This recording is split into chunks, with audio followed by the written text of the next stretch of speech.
بسم اللہ الرحمن الرحیم۔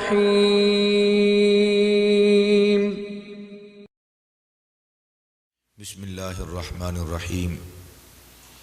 لک الحمد یا رب العالمین، والصلاة والسلام علی سید الاشرف الانبیاء والمرسلین، اما بعد فاعوذ باللہ السمیع العلیم من الشیطان الرجیم۔ بسم اللہ الرحمن الرحیم۔ واسأل من ارسلنا من قبلک من رسلنا اجعلنا من دون الرحمن آلہۃ یعبدون۔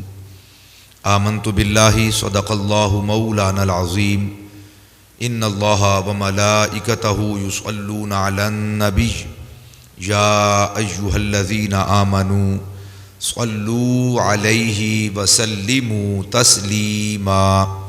الصلاۃ والسلام علیک یا سیدی یا رسول اللہ، الصلاۃ والسلام علیک یا سیدی یا حبیب اللہ، الصلاۃ والسلام علیک یا سیدی یا شفیع المذنبین، وعلی آلک واصحابک یا سیدی یا رحمۃ للعالمین۔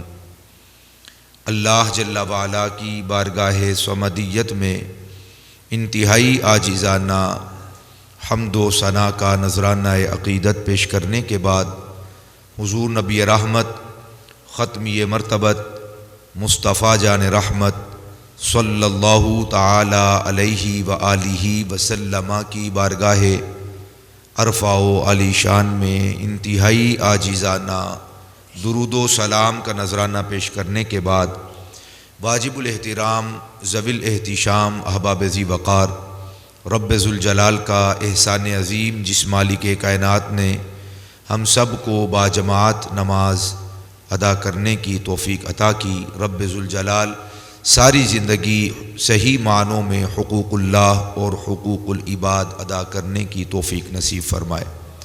آج مختصر نشست میں ہماری گفتگو کا عنوان ہے عقیدہ حیات النبی صلی اللہ تعالی علیہ وآلہ وسلم، جس کے معنی یہ ہے کہ اہل ایمان کا عقیدہ ہے اس بات پر کہ نبی اکرم نور مجسم شفیع دو عالم صلی اللہ تعالی علیہ وآلہ وسلم عالم برزخ میں یعنی اپنے مزار پر انوار میں دنیاوی جسم اور دنیاوی زندگی کے ساتھ آپ حیات ہیں، اور آپ کے علاوہ جتنے بھی انبیاء کرام علیہم الصلاۃ والسلام ہیں سب اپنے اپنے مراتب میں اپنے اپنے مزارات کے اندر اپنے دنیاوی جسم کے ساتھ اور دنیاوی روح کے ساتھ بحیات ہیں، بلکہ ان کی حیات ان کے مزار میں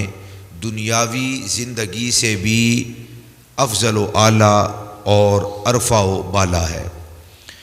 نبی اکرم صلی اللہ تعالیٰ علیہ وآلہ وسلم پر اور دیگر انبیاء کرام علیہم الصلاۃ والسلام پر موت واقع ہوئی ہے، اس بات سے ہرگز کسی کو بھی صحیح العقیدہ مسلمان کو انکار کی گنجائش نہیں۔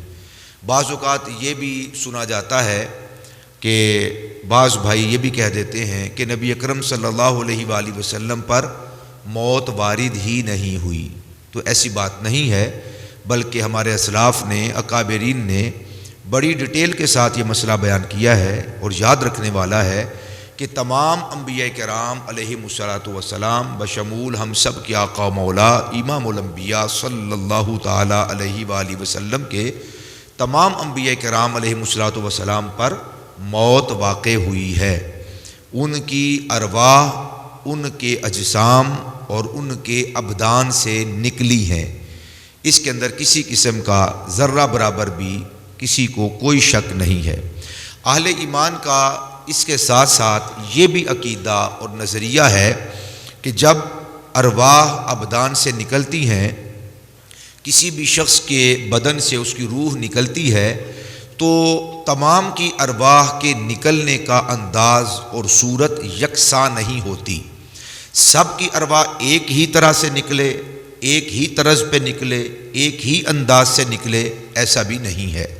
اس پر بھی تمام احباب کا، تمام اہل سنت و جماعت کے جتنے بھی گروہ ہیں، تمام کے تمام کا اس بات پر بھی اتفاق ہے۔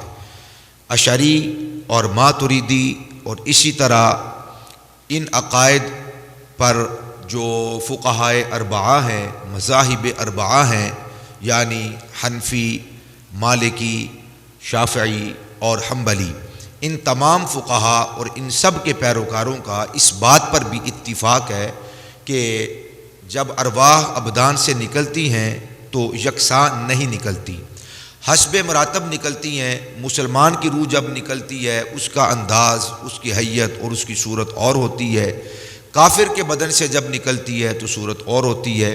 پھر مؤمنین کے بھی آگے درجات ہیں۔ کلمہ پڑھنے کے بعد، رسول اللہ صلی اللہ علیہ وآلہ وسلم کی غلامی میں آنے کے بعد لوگوں کے مختلف درجات ہیں۔ پھر ہر ایک مؤمن بندے کی روح نکلنے کا بھی انداز دوسرے سے جدا ہوتا ہے۔ حسب مراتب جو عام ہوتا ہے، کبھی گناہ بھی کر لیتا ہے اور نیکیوں کے کام بھی کر لیتا ہے، اس کی موت واقع ہوتی ہے، روح نکلتی ہے تو اور صورت ہوتی ہے۔ لیکن جو نیکیاں ہی کرتے ہیں، اطاعت و فرما برداری میں زندگی بسر کرتے ہیں، ان کی روح نکلنے کا اور انداز ہوتا ہے۔ پھر محبوبوں کا انداز اور ہے، خواص کا انداز اور ہے، اور حتیٰ کہ انبیاء کرام علیہ الصلوۃ والسلام کی روح مبارک کے نکلنے اور ان کے روح مبارک کو ان کے ابدان سے نکالنے کی انداز، صورت اور حیت بالکل مختلف ہے۔ جس طرح انسان افضل و اعلیٰ ہوتا ہے، اتنی ہی بہترین طریقے کے ساتھ اور نہایت عمدگی کے ساتھ ان کی ارواح کو ان کے بدن سے نکالا جاتا ہے۔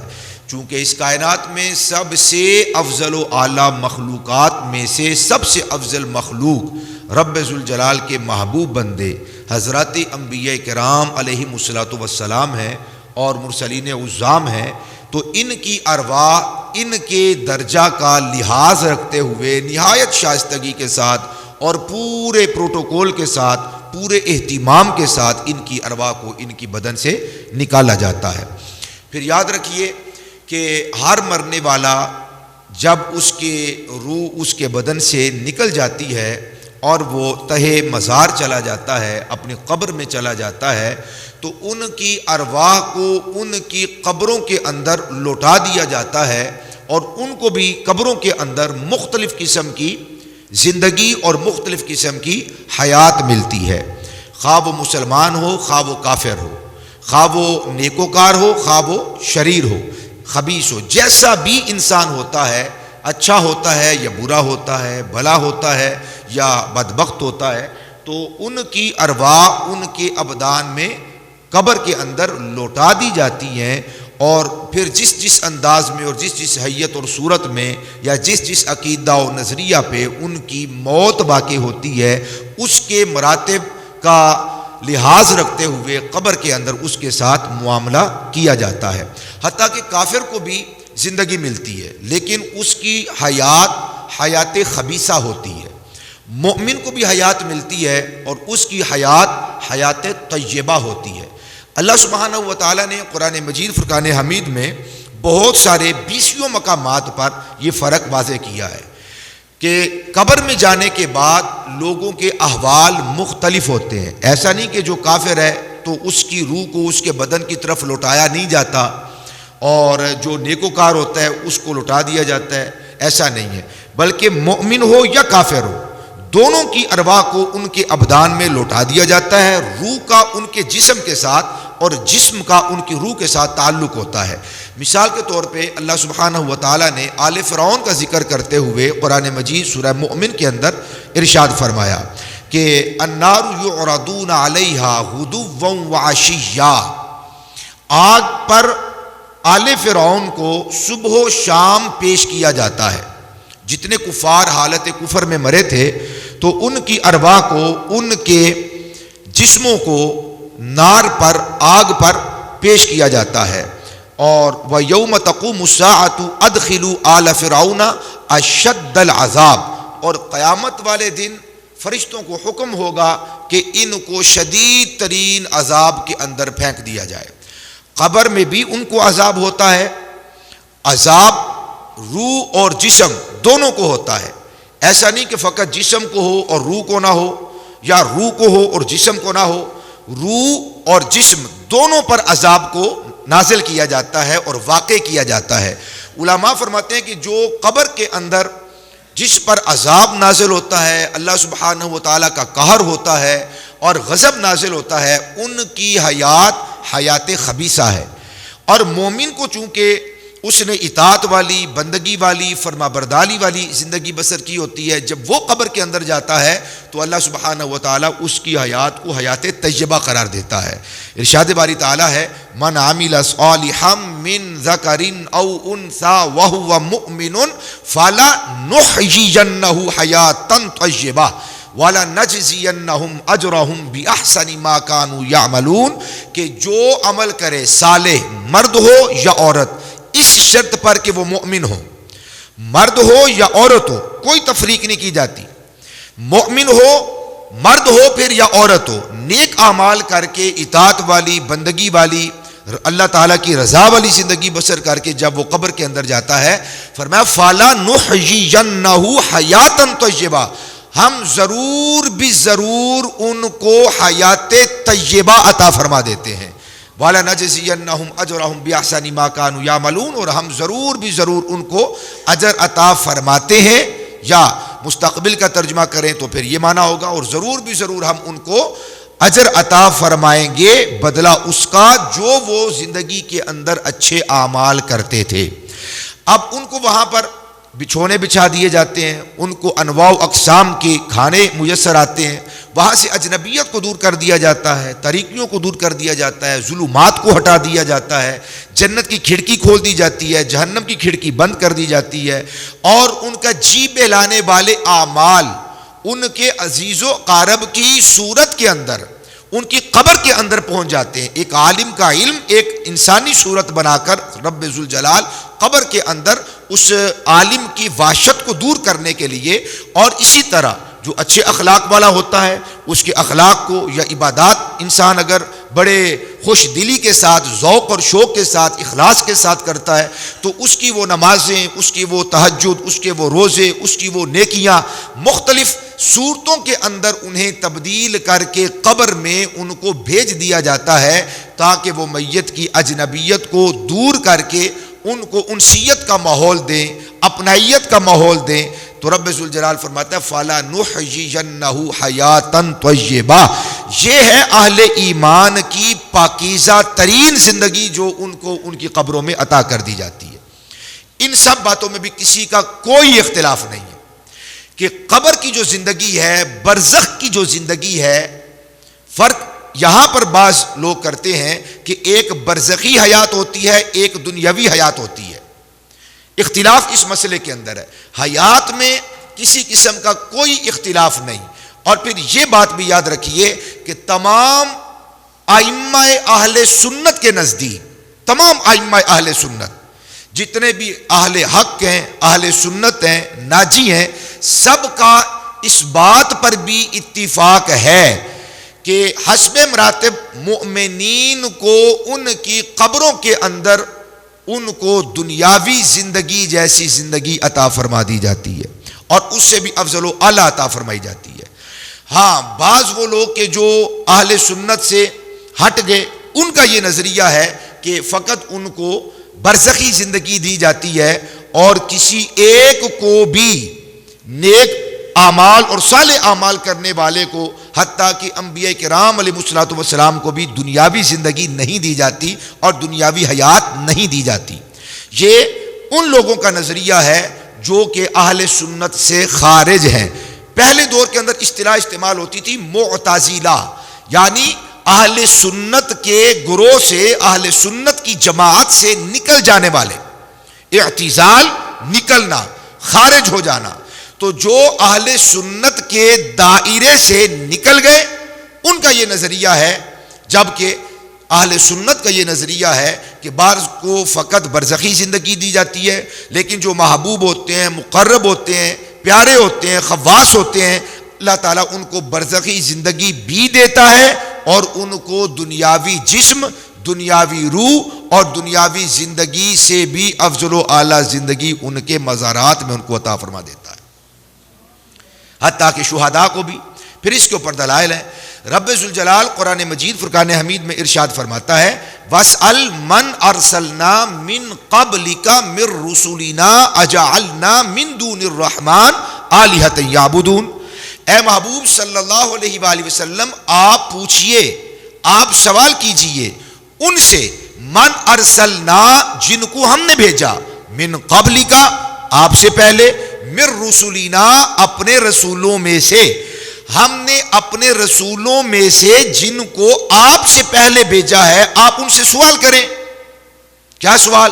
اجعلنا من دون الرحمن آلہۃ یعبدون، کیا ہم نے کوئی اور بھی خدا بنایا ہے کہ جس کی عبادت کی جائے؟ کیا ہم نے کوئی خدا بنایا ہے کہ جس کی عبادت کی جائے؟ ایک اللہ سبحانہ و تعالی وحدہ لا شریک ہے، اس کے سوا کسی کی عبادت نہیں۔ تو بعض کفار جو یہ کہتے ہیں یہود سے سن کر کہ پہلے جو نبی تھے اس کا فلاں خدا تھا، فلاں نبی کا فلاں خدا تھا، تو فرمایا اے محبوب صلی اللہ علیہ وسلم آپ سوال کریں، آپ پوچھیں جن کو ہم نے آپ سے پہلے بھیجا تھا۔ اور نبی اکرم صلی اللہ علیہ وسلم اور حضور آقا کریم علیہ الصلوۃ والسلام سے پہلے جو آخری نبی ہیں سیدنا حضرت عیسیٰ علیہ الصلوۃ والسلام، ان کے اور حضور کے درمیان 570 سال کم و بیش کا فرق اور فاصلہ ہے، اور باقی سارے انبیاء کرام علیہ الصلوۃ والسلام اور مرسلین اعظام ہزار سال پہلے سے۔ تو فرمایا کہ جو ہزار سال پہلے سے صدیوں پہلے اپنے مزارات میں تشریف لے گئے ہیں آپ ان سے سوال کریں۔ علماء فرماتے ہیں کہ سوال اسی سے کیا جاتا ہے جو جواب دینے پر بھی قادر ہو، جو سننے پر قادر ہو، اور جس کا جسم مع روح موجود ہو، ورنہ اللہ سبحانہ و تعالیٰ کبھی بھی اپنے حبیب صلی اللہ علیہ وسلم کو یہ نہیں فرما سکتا کہ آپ سوال کریں اور آپ پوچھیں۔ فرما اللہ رہا ہے اور فرمایا مصطفیٰ کو جا رہا ہے، تو کیسے ہو سکتا ہے کہ ابس فضول کوئی معنی نہ ہو اور ایسے ہی کہہ دیا جائے کہ آپ پوچھ لیں؟ نہیں، اس کا ضرور بھی ضرور کوئی معنی ہے، اور اس کا معنی یہی ہے کہ اشارۃ النص کے ذریعے سے اس آیت مجیدہ سے یہ بات بالکل واضح ہوتی ہے کہ نبی اکرم علیہ الصلوۃ والسلام تبھی تو سوال کریں گے جب وہ اپنے اپنے مزارات میں موجود ہوں گے اور جواب دینے پر بھی قادر ہوں گے۔ اس آیت مجیدہ سے بھی ثابت ہوتا ہے۔ اور اس کے علاوہ نبی اکرم صلی اللہ تعالی علیہ وآلہ وسلم کی ازواج مطہرات کو امت کے بیٹوں پر حرام قرار دے دیا گیا ہے، اس وجہ سے نہیں کہ وہ مؤمنین کی مائیں ہیں، وہ مائیں ہیں، نسب میں نہیں ہیں مائیں، وہ احترام میں مائیں ہیں، وہ تعظیم میں مائیں ہیں، وہ توقیر میں مائیں ہیں، لیکن جب ان سے بھی آپ نے کچھ سیکھنا ہوگا، اصحاب رسول نے کچھ سیکھنا ہوتا، سوال کرنا ہوتا، طلب کرنا ہوتا، کچھ مانگنا ہوتا، تو ان کو بھی حکم دیا گیا کہ آپ وَإِذَا سَأَلْتُمُوهُنَّ مَتَاعًا فَاسْأَلُوهُنَّ مِنْ وَرَاءِ حِجَابٍ، جب آپ ان سے کوئی چیز طلب کریں تو آپ پردے کی اوٹ میں رہ کر ازواج مطہرات یعنی امہات المومنین سے سوال کریں۔ حالانکہ ماں اور بیٹے کا پردہ کسی بھی شریعت میں نہیں ہے، دونوں آپس میں ایک دوسرے کے لیے محرم ہیں اور ایک دوسرے کے پاس آ سکتے ہیں، جا سکتے ہیں، بیٹھ سکتے ہیں، بات چیت کر سکتے ہیں، زیارت کرنے پر اجر و ثواب دیا گیا ہے۔ لیکن یہاں پر فرمایا اے میرے محبوب علیہ الصلوۃ والسلام کے غلاموں، جب تم ازواج مطہرات کے دربار میں حاضر خدمت ہوتے ہو تو تم نے بلا حجاب ان کے سامنے نہیں جانا، بلکہ پردے کی اوٹ میں رہ کر من وراء حجاب، پردے کے پیچھے سے ان سے سوال کرو، نہیں جا سکتے۔ اور ازواج مطہرات کو پردے کا حکم دیا گیا، بیٹوں سے پردہ نہیں ہوتا، بیٹوں کو منع کیا گیا کہ آپ نے بالکل سامنے نہیں جانا بلکہ پردے میں رہنا ہے، اور ازواج مطہرات کو بھی حکم دیا گیا وَقَرْنَ فِي بُيُوتِكُنَّ ولا تبرجن تبرج الجاہلیت الاولی وَأَقِمْنَا الصَّلَاةَ وَآتِينَا الزَّكَاةَ وَأَطِعْنَا اللَّهَ وَرَسُولَهُ وَقَرْنَا، وقار کے ساتھ اپنے گھروں میں ٹھہری رہو، وقار کے ساتھ اپنے گھروں میں ٹھہری رہو۔ اور نبی اکرم صلی اللہ علیہ وسلم کی ازواج مطہرات حضور کو فرمایا، اے محبوب علیہ الصلوۃ والسلام، آپ اپنی ازواج کو اور اپنی بیٹیوں کو حکم دیں کہ وہ پردہ کریں۔ تو بیٹوں سے تو پردہ نہیں ہوتا، اور بیٹوں کا ماؤں سے پردہ نہیں ہوتا۔ تو علماء نے لکھا کہ ان آیات طیبات سے یہ بات بالکل واضح ہو گئی کہ ازواج مطہرات کو جو امہات المؤمنین کا درجہ ملا تو وہ نسبی مائیں نہیں ہیں، یہ تو بالکل حقیقت ہے۔ ہاں، تعظیم میں، توقیر میں، احترام میں مائیں ہیں۔ اس لیے فرمایا النبی اولا بالمؤمنین من انفسہم وَأَزْوَاجُهُ أُمَّهَاتُهُمْ، تو یہ مائیں احترام میں ہیں، وقار میں ہیں۔ اور ارشاد فرما دیا گیا کہ اے نبی کریم علیہ الصلوۃ والسلام کے غلاموں، حضور کے وصال کے بعد ہمیشہ قیامت تک کوئی بھی ازواج مطہرات سے نکاح نہیں کر سکتا، کبھی بھی نکاح نہیں کر سکتا۔ حرام قرار دے دیا گیا، ناجائز قرار دے دیا گیا۔ تو مائیں تعظیم میں ہیں، اس وجہ سے حرام نہیں قرار دیا گیا کہ وہ مائیں ہیں اور یہ بیٹے ہیں، وہ تو تعظیم کے اندر مائیں ہیں، توقیر کے اندر مائیں ہیں۔ حرام کیوں قرار دیا گیا؟ تمام علماء اہل سنت نے لکھا اس کی وجہ یہ ہے کہ نبی کریم صلی اللہ تعالی علیہ وآلہ وسلم اپنے مزار پر انوار میں دنیاوی جسم کے ساتھ اور روح کے ساتھ بحیات ہیں، تو آپ کی موجودگی کے اندر نکاح نہیں ہو سکتا۔ ہاں، جب روح مبارک نکالی گئی تو امام اہل سنت مجدد دین و ملت الشاہ امام احمد رضا خاں فاضل بریلی رحمۃ اللہ تعالی علیہ نے دیگر اکابرین کی تحقیقات کی روشنی میں یہ بات لکھی کہ ایک آن کے لیے آپ کی روح مبارک کو آپ کے جسد انور سے نکالا گیا۔ بس یوں سمجھیے کہ ایک نتھنے سے نکالا اور دوسرے نتھرے میں حیات کو داخل کر دیا، تاکہ وہ وعدہ کل نفس ذائقۃ الموت، وہ وعدہ بھی پورا ہو جائے۔ اور نبی کریم صلی اللہ علیہ وسلم اپنی امت کے محافظ، اپنی امت کے نگہبان ہیں اور گواہ ہیں اور شاہد ہیں، تو شہادت کے اندر بھی فرق نہ آئے اور گواہی میں فرق نہ آئے اور نگہبانی کے اندر فرق نہ آئے۔ روح کو نکالا تاکہ کل نفس ذائقۃ الموت کا وعدہ پورا ہو جائے، اور پھر اسی لمحے روح کو داخل کر دیا تاکہ شہادت، گواہی اور نگہبانی کے اندر فرق نہ آئے۔ یہ نبی کریم صلی اللہ علیہ وسلم کی عظمت ہے، بلکہ رب ذوالجلال کا قرآن میں وعدہ ہے وَلَلْآخِرَةُ خَيْرٌ لَكَ مِنَ الْأُولَىٰ، محبوب صلی اللہ علیہ وسلم آپ کی آنے والی ہر گھڑی آپ کی پہلی گھڑی سے اولا، افضل ہوگی، اعلیٰ ہوگی اور بہترین ہوگی۔ اور بہتر تبھی ہو سکتی ہے کہ نبی کریم علیہ الصلوۃ والسلام اپنے مزار پر انوار میں بھی اپنے جسم معروح کے ساتھ موجود ہوں اور حیات ہوں، اور یہی عقیدہ حیات النبی ہے۔ اور یہاں پر تمام علماء نے اس بات پر اجماع نقل کیا، اور اجماع کا خلاف کرنے والا منکر اجماع وہ بد دین، بد مذہب، گمراہ ہوتا ہے، اور اس کے پیچھے نماز ادا کرنا بھی جائز نہیں ہوتا۔ تمام علماء کا اجماع ہے، تمام ائمہ اہل سنت کا اس بات پر اجماع ہے، اور اس اجماع کو بہت سارے اکابرین نقل کیا، جیسا کہ فرمایا والحاصل ان حیات الانبیاء ثابتۃ بالاجماع، اس بات پر اتفاق ہے، کٹ ہے، اجماع ہے، تمام ائمہ اہل سنت کا، کسی ایک امام کا بھی اس کے اندر کوئی اختلاف نہیں۔ کس بات پر اجماع ہے؟ کہ تمام کے تمام انبیاء اپنے اپنے مزارات میں اپنے جسم معروح، دنیاوی جسم معروح کے ساتھ اپنے مزار پر انوار میں حیات اور زندہ ہیں۔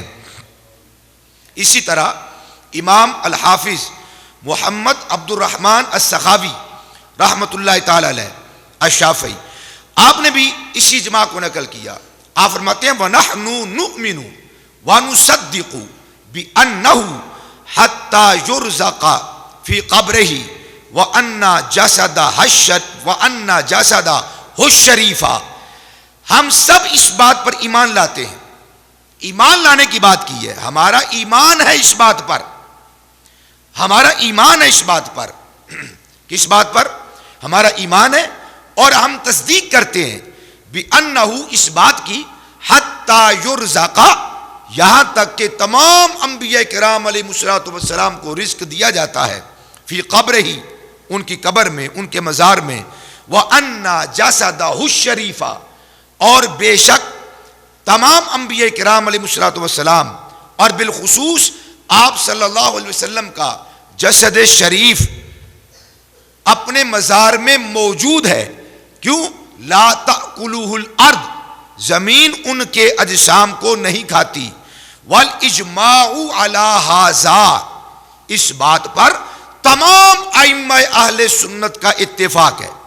جو کہے کہ نبی اکرم صلی اللہ علیہ وسلم بالخصوص حیات نہیں، وہ سنی بھی نہیں، اہل سنت نہیں، وہ بد عقیدہ ہے، بد مذہب ہے، خارج از اہل سنت ہے. اور ایسے شخص کی پیچھے نماز پڑھنا بھی جائز نہیں ہوتا. اور اسی طرح امام بدرالدین عینی نے از خود یہ حکم لگا دیا.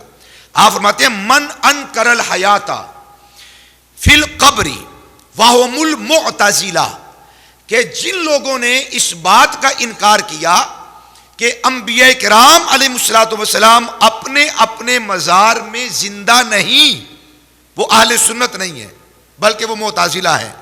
معتزلہ بد عقیدہ، بد مذہب، گمراہ. فرمایا کہ من انکر الحیات جس نے انبیاء کی حیات کا انکار کیا فی القبر قبر میں، وہم المعتزلہ وہ اہل سنت نہیں، وہ معتزلہ ہے، یعنی بد عقیدہ ہے، گمراہ ہے. اور ومن نحا نحوہم اور ان کے ساتھ کچھ اور لوگ ہیں معتزلہ کے ساتھ مختلف فرقوں کی صورت میں، یعنی اہل سنت میں سے کوئی بھی نہیں ہے. وَأَجَابَ أَهْلُ السُّنَّةِ عَنْ ذَلِكَ ہر دور میں معتزلہ کے اس عقیدہ باطلہ کا رد ائمہ اہل سنت کرتے آئے ہیں، اور یہ بات ثابت کرتے رہے کہ انبیاء کرام علیہ الصلوۃ والسلام اپنے اپنے مزارات میں دنیاوی جسم ماروح کے ساتھ زندہ اور حیات ہیں، اور اللہ سبحانہ و تعالیٰ کی عبادت کرتے ہیں، اور اللہ سبحانہ و تعالیٰ انہیں رزق عطا فرماتا ہے. یہ عبادت بطور تکلیف نہیں ہے. بطور تکلیف یعنی جس کے بارے میں ثواب یا عذاب ہو، ادا کرنے پہ ثواب ہو، ادا نہ کرنے پر عذاب ہو. تو انبیاء کرام علیہ الصلوۃ والسلام اپنے اپنے مزارات میں جو عبادات کرتے ہیں، جیسا کہ بڑی معروف روایت صحیح مسلم کے اندر، بخاری شریف کے اندر بھی موجود ہے، شب معراج حضور نے جب وہ کثیب احمر کے قریب سے گزرے، حضور خود فرماتے ہیں مررت بی عند کثیب الاحمر وہو قائم یصلی فی قبرہ، میں موسیٰ علیہ الصلوۃ والسلام کی اس وادی سے گزرا اور میں نے دیکھا کہ موسیٰ علیہ الصلوۃ والسلام اپنے مزار پر انوار میں نماز ادا کر رہے ہیں. اکیلی روح نماز نہیں ادا کرتی، اور کھڑے ہو کر، بالخصوص کھڑے ہو کر. اور قبر کے اندر یہ دو ایسی نہایت واضح نشانیاں اور علامات ہیں کہ انبیاء اپنے اپنے مزارات میں اپنے جسم ماروح کے ساتھ موجود ہوتے ہیں، اسی لیے وہ کھڑے ہوتے ہیں، نماز ادا کرتے ہیں، اور ان کو رزق بھی دیا جاتا ہے. تو یہ عبادت لذت کی وجہ سے، عبادت تکلف کی وجہ سے نہیں، تلذذ کی وجہ سے ہوتی ہے. یعنی ان کو عبادت کر کے قبر کے اندر بھی وہ لذت حاصل ہوتی ہے، اللہ تعالیٰ کی اور زیادہ معرفت حاصل ہوتی ہے. تو ان کو مکلف نہیں بنایا گیا کہ وہ قبر کے اندر بھی جا کے نماز ادا کریں. اسی طرح اولیاء اور صالحین. تو فرمایا کہ علماء اس بات کا، یعنی معتزلہ کی باتوں کا رد کرتے رہے ہر دور کے اندر یہ بات ثابت کرتے رہے کہ انبیاء کرام علیہ الصلوۃ والسلام اپنے اپنے مزارات میں اللہ تعالیٰ کی عطا، اذن اور حکم سے حیات اور زندہ ہیں۔ جو ان کی حیات کا انکار کر دے یا دنیاوی جسم یا دنیاوی حیات کا انکار کرے، وہ بھی اہل سنت نہیں۔ جو کہے کہ زندہ تو ہے مگر وہ برزخی زندگی ہے، بھائی وہ تو ہر ایک کو حاصل ہے، ہر کس و نکس کو حاصل ہے، مومن کو بھی حاصل ہے، کافر کو بھی برزخی زندگی حاصل ہے، عام مومن کو بھی حاصل ہے، ولی کو بھی حاصل ہے، مقرب کو بھی حاصل ہے، خواص کو بھی حاصل ہے۔ نہیں، یہ وہ زندگی نہیں جو برزخی زندگی ہے، بلکہ برزخی زندگی کے ساتھ ساتھ اللہ سبحانہ و تعالیٰ نے ان کو دنیاوی زندگی کی دولت سے بھی مالا مال کر رکھا ہے۔ ایک عام مومن کے بارے میں کہ جو ان کی روح علیین میں چلی جاتی ہے تو وہ جہاں پر بھی اللہ سبحانہ و تعالیٰ کے حکم سے وہ چاہتے ہیں آتے ہیں جاتے ہیں، یہ تو عام مومن کے لیے جو نیکوکار ہوتا ہے، متقی پرہیزگار ہوتا ہے، یہ تو اس کی روح کو قید نہیں کیا جاتا، یہ تو اس کو بھی شرف دیا جاتا ہے کہ وہ دنیا میں سیر کر سکتی ہے، دنیا میں آ جا سکتی ہے۔ تو انبیاء کرام علیہ الصلوۃ والسلام کی ارواح اتنی طیب اور طاہر اور پاکیزہ ہے کہ اس کی مثال روح کائنات میں نہیں دی جا سکتی۔ خلاصہ ساری باتوں کا یہ ہوتا ہے، جو شخص بھی کسی ایک نبی کی حیات کا انکار کرے وہ دائرہ اہل سنت سے خارج ہے۔ اہل سنت ہونے کے لیے چند چیزیں ہم نے کل عرض کی تھی، ایک یہ چیز بھی ساتھ شامل ہو گئی، ضروری ہے کہ انبیاء کرام علیہ الصلوۃ والسلام کو حیات ماننا اور زندہ ماننا۔ الحمدللہ اہل سنت کا ہمارا یہی عقیدہ اور یہی نظریہ ہے۔ اللہ سبحانہ و تعالی عقائد اہل سنت پر زندگی کا ایک ایک لمحہ بسر کرنے کی توفیق نصیب فرمائے۔ نبی پاک صلی اللہ تعالی علیہ وآلہ وسلم کے بارے میں یہ جملے بولنا کہ آپ ہر جگہ موجود ہیں یا ہر محفل میں تشریف لاتے ہیں، درست ہیں یا نہیں؟ نہیں، ایسا نہیں کہنا چاہیے کہ ہر جگہ موجود ہیں۔ حاضر اور ناظر کے ہمارے ہاں جو معنی ہے حاضر و ناظر کے کہ نبی اکرم صلی اللہ علیہ وسلم حاضر ناظر ہے۔ حاضر کا مطلب ہوتا ہے موجود اور ناظر کا مطلب ہوتا ہے دیکھنے والا ہونا۔ حاضر کا مطلب ہے موجود جو حاضر ہو اور ناظر جو دیکھنے والا ہو۔ تو ہمارا اکابرین نے یہ بالکل واضح مسئلہ بیان کیا کہ اس کا یہ مطلب نہیں ہے کہ نبی کریم علیہ الصلوۃ والسلام ہر جگہ پر حاضر ہیں، ایک بات۔ نمبر دو، بعض لوگ پھر تفصیل کرتے ہیں، یاد رکھیے بڑی اہم بات ہے، بہت ساری باتیں وہ ہوتی ہیں کہ جب آپ اس کی تفصیل میں پڑھتے ہیں تو آپ گناہگار ہوتے ہیں۔ تفصیل میں جب انسان پڑھتا ہے نا، بہت ساری تفصیلات وہ ہیں کہ جب آپ اور میں کسی بھی چیز کی تفصیل کریں، ضروری نہیں کہ ہر چیز کی تفصیل کی جائے، بہت سارے ایسے معاملات ہیں جب ان کی تفصیل کی جائے گی، ٹھیک ہے، تو انسان گناہگار ہوگا۔ بڑی موٹی مثال دے دیتا ہوں، دیکھیں ہم اپنے والدین کے توسل سے پیدا ہوئے، سمجھ آ رہی؟ اب کون اس کی ڈیٹیل کر سکتا ہے مجمع عام میں؟ بات سمجھ آ رہی ہے نا؟ کیا کوئی بندہ تفصیل کر سکتا ہے مجمع عام میں کہ کیسے آئے ہم مارز وجود میں، دنیا میں کیسے آئے ہیں؟ بولیے تو صحیح، نہیں کر سکتا نا بھائی، نہیں کر سکتا۔ ہم اپنے ماں باپ کے وسیلے سے آئے ہیں نا، تو اب وہ پورے وسیلے کو آپ کھولنے لگ جائیں، بات تو بالکل ٹھیک ہے۔ ہر سچی بات، ہر ثابت بات، سمجھ آ رہی ہے، وہ کرنے والی نہیں ہوتی۔ اب ان کا سب سے بڑا یہی تو مسئلہ ہے کہ حاضر اور ناظر کے معنی نمبر ایک از خود اس کا معنی قائم کر لیا، جبکہ دنیا جہاں کے علوم کا یہ قاعدہ ہے، متکلم جو تقریر کرتا ہے، جو بات کرتا ہے، جو جملے ادا کرتا ہے، وہ اپنے کلام کی تفسیر از خود کرے۔ حاضر اور ناظر کا عقیدہ اہل سنت کا ہے نا، تو ہمیں حق کیا کہ ہم بتائیں کہ حاضر کے معنی کیا ہے، سمجھ آ گئی؟ ہمارا حق ہے نا بھائی، ہم مانتے ہیں حضور کو حاضر ناظر، تو ہم سے پوچھا جائے، اہل سنت سے پوچھا جائے کہ تم بتاؤ کہ تمہارے نزدیک حاضر اور ناظر کے کیا معنی ہے؟ عقیدہ ہمارا ہے، تفسیر وہ کرتے ہیں اور پھر من چاہی تفسیر کرتے ہیں۔ یہ تو ایسی بات ہو گئی کہ میں نے کوئی بات کہی ہے، مجھ سے کوئی نہیں پوچھ رہا اور ڈنڈورا پیٹا جا رہا ہے پورے محلے کے اندر، ادھر بھی چغلی ادھر بھی چغلی، ادھر بھی لگائی بجائی ہو رہی ہے ادھر بھی ہو رہی ہے. تو آپ کہیں گے، سیانا بندہ کہے گا، او بھائی جس نے بات کی ہے اس سے تو پوچھو، اس کا مطلب کیا ہے، معنی کیا ہے، مراد کیا ہے اس کی. کیوں؟ متکلم اپنے کلام کی از خود وضاحت کرتا ہے اور اسی کو حق ہے کہ وہ اپنی بات کی وضاحت کرے. ایسا نہیں کہ بات آپ کریں وضاحت میں کروں، بات آپ کریں وضاحت میں کروں، نہیں آپ کا یہ مطلب ہوگا، آپ کا یہ مطلب ہوگا. کیوں بھائی؟ اس سے پوچھو تمہارا کیا مطلب ہے، تو پوچھا بھی اسی سے جانا چاہیے. تو حاضر ناظر کا عقیدہ ہمارا ہے، اہل سنت کا ہے. اہل سنت سے پوچھا جائے کہ آپ بتائیے حاضر ناظر کا عقیدہ کیا ہے. آپ دیکھیے عقیدہ ہمارا، اور تفسیر کرتے ہیں وہ جی وہ حضور ادھر بھی ہیں پھر ادھر بھی ہیں، معاذ اللہ ثم معاذ اللہ. کئی بدبختوں نے تو اپنی چیئر پہ بیٹھ کے، کرسی پہ بیٹھ کے، ممبر پہ بیٹھ کے یوں نیچے ہاتھ پھیرنا شروع کر دیا. استغفر، سمجھ رہے نا، میں تو اب وہ کلمات بھی نہیں کہہ سکتا. کہاں ہے؟ اور ایک بدبخت کو تو میں نے یہ بھی سنا کہ وہ ہمیں کہہ رہا ہے کیا اہل سنت گستاخ ہے. کیسے؟ وہ معاذ اللہ ثم معاذ اللہ. میں اپنی چلو مثال رکھ لیتا ہوں، میں اپنی مثال رکھ لیتا ہوں. بھائی جہاں پر جوتے اتارے ہیں، اگر زین العابدین ہر جگہ موجود ہے تو پھر تو زین العابدین کے چہرے پر وہ جوتا پڑا ہوگا. اگر میں ہر جگہ موجود ہوں پھر جوتا میرے منہ کے اوپر ہوگا اور میں نیچے ہوں گا. ہر جگہ جو ہوں، یہ عقیدہ اگر کوئی بنا لے کہ زین العابدین ہر جگہ پر موجود ہے، یہ آدمی ہر جگہ پر موجود ہے، پھر تو جوتا اوپر ہوگا اور میں نیچے ہوں گا. استغفر اللہ معاذ اللہ. یہ تفصیل دیکھیے، دائرہ اسلام سے انسان کو خارج کر دیتی ہے ایسی مثالیں.